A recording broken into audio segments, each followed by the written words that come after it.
Cette histoire, pour moi, a démarré lorsque j'étais enfant, puisqu'il y avait vraiment cet amour de cette matière et il y avait certainement une projection déjà qui se faisait. Et de cette projection, malheureusement, est née une frustration lorsque j'ai intégré la coiffure traditionnelle. Mais impossible de mettre des mots dessus.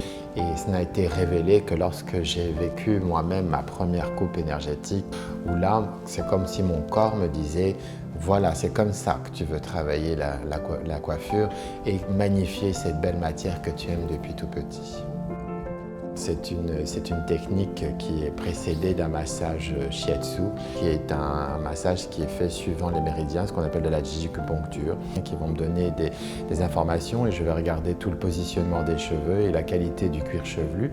Dans ces moments-là, il peut y avoir aussi des remontées d'émotions, ça arrive.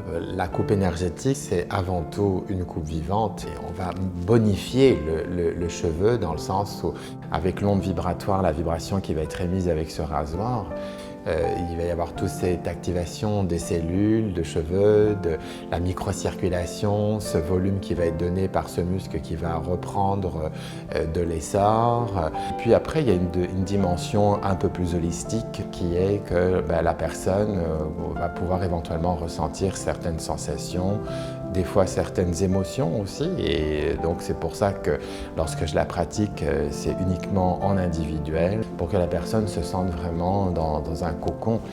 Et les gens sont souvent surpris de voir qu'en fin de compte, leurs cheveux peuvent et vont tout traduire. Et c'est ça qui est magique dans cette coupe énergétique.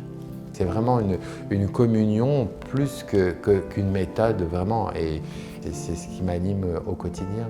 Et ce qui est assez intéressant, c'est de glisser progressivement vers cette future formation que je vais donner prochainement, qui me ramène à quand j'ai commencé au tout début de ma carrière en tant que formateur en traditionnel.